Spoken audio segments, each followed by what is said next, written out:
सिंधुदुर्ग जिल्ह्यामध्ये 5 जिल्हा परिषदेच्या जागा या बिनविरोध झालेल्या आहेत आणि बिनविरोध झालेले प्रमोद कामत आपल्यासोबत आहेत। तुम्ही बिनविरोध निवडून आलात, काय सांगाल? एकूणच आरोप केले जातात की बिनविरोध येताना मोठा पैशांचा सुद्धा वापर केला जातोय, त्याचबरोबर दडपशाहीचा सुद्धा वापर केला। तुम्ही काय सांगाल, कशा पद्धतीने विजय मिळाला? नमस्कार, मी बांदेश्वर भूमिकेचा आणि दत्त महाराजांचा भक्त आहे। माझी सीट बिनविरोध करताना त्याच्यातलं कुठलंही गणित लागू झालं नाही, ना दडपशाही ना पैशाचा वापर। कारण मी मुळातच समाजसेवक आहे। 1985 सालापासून मी समाजसेवेची सुरुवात केली आणि 1992पासून ग्रामपंचायतच्या माध्यमातून मी राजकारणाला सुरुवात केली। मुळातच माझे सर्वपक्षीय चांगले सौहार्दाचे असे चांगले संबंध आहेत आणि मी जेव्हा माझ्या पक्षातनं पण मागणी केली होती, इतर पक्षातनं पण एक ते माझ्या प्रमोदभाई कामत म्हणून एक समाजसेवक म्हणून एक चांगली लोकांबद्दल एक प्रतिमा आणि निगर्वी किंवा नम्रपणा हेच मला माझ्या जिल्हा परिषदेसाठी उपयोगाला पडलं। आणि मी मुळात दुसरा ज्या उमेदवारानं फॉर्म मागे घेतला त्याच्याबद्दल कुठल्याही प्रकारचा गैरसमज होऊ नये, माझ्यानं होऊ नये। मुळात आधी आमच्या मतदारसंघातले कुठलाही मतदार किंवा नागरिक गैरसमज करूनच घेणार नाही, कारण प्रमोद भाई म्हणजे काय हे त्यांना सगळ्यांना माहीत आहे, ज्ञात आहे। तरी तो जो उमेदवाराने मागे घेतला तो माझा एकदम भावाप्रमाणे बंधूप्रमाणे त्याच्याने माझे होतं। त्याची बायको जेव्हा उभी राहिली होती तेव्हा पूर्णपणे आम्ही त्याला मदत केली होती दोन्ही वेळाला। ते पण आपले त्यांचे आणि आमचे एकदम चांगले संबंध आहेत। आणि बिनविरोध निवडून आल्यानंतर मी तिनंही आपल्या पक्षातील असलेले महायुतीचे नेते असतील, मला तिकीट दिल्याबद्दल त्यांचाही ऋण व्यक्त करतो। आणि बिनविरोध म्हणून सर्व, कारण एकच सुशांत मांगमेत नाही, कोणी तिकीट मागू शकलं असतं पण कोणी मागितली नाही बाकी इतरांनी कोणी। आणि सुशांतभाईनं तर मला पहिल्यांदाच सांगितलेलं, भाई दुसरा कोणी उभा राहू नये तुमच्या विरुद्ध, म्हणून मी भरत आहे। आणि जर दुसरा कोणी उभा राहिला तर मी मात्र कुठल्याही परिस्थितीत तिकीट मागे घेणार, फॉर्म मागे घेणार नाही।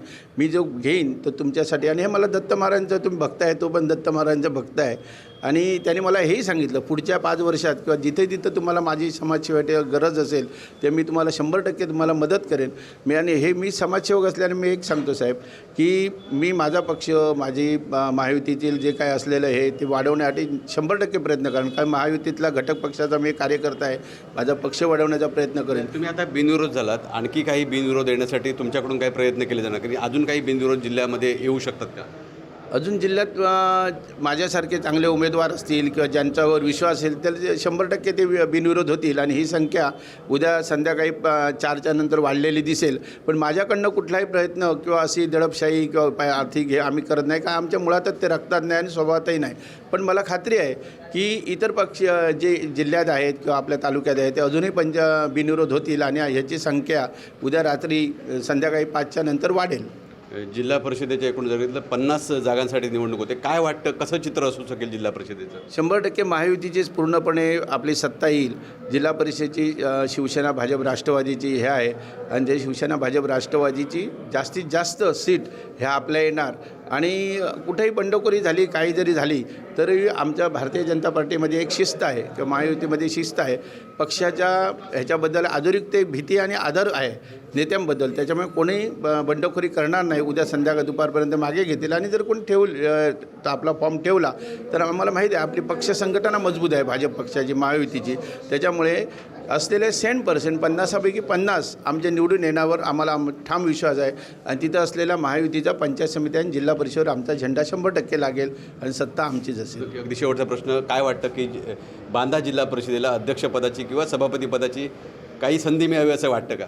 नाही, बांधा जिल्हा परिषदेला अध्यक्षपद किंवा सभापती हे पूर्णपणे रवींद्र चव्हाणजी साहेब, पूर्णपणे आमचे नेते नारायण राणेजी साहेब। कारण मला पहिल्यांदा जेव्हा शिक्षण आरोग्य सभापती केलं माझ्या ध्यानीमध्ये पण नव्हतं। एक सामान्य कार्यकर्त्यातनं मला आम्ही काँग्रेसात त्या आल्यानंतर त्यांनी माझ्यातलं नेतृत्व गुण काहीतरी ओळखले असतील म्हणून त्यांनी मला केलं।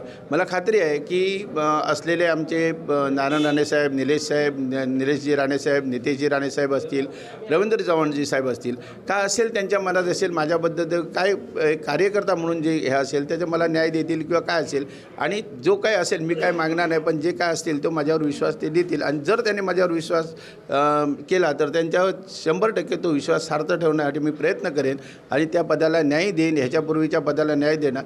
आणि माझा इथला एक समाजसेवक आहे साहेब, आपण महायुती म्हणून काम करणार, आपल्या ह्याच्यात करणार, पण जेव्हा आपण समाजसेवा करतो तेव्हा पक्ष सोडून इतरसुद्धा ज्या समाजातील किंवा इतर घटक असतील किंवा इतर जे पक्षातील लोक आहेत त्यांची सुद्धा सेवा करणं हे माझा धर्म आहे.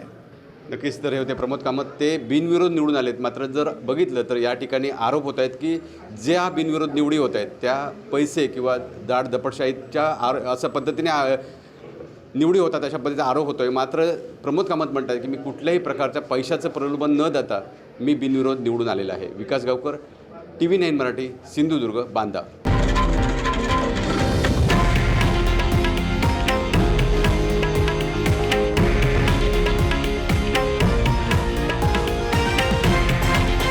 हे आहे देशातील नंबर 1 न्यूज नेटवर्क आणि आपण पाहत आहात TV9 मराठी, एकमेव.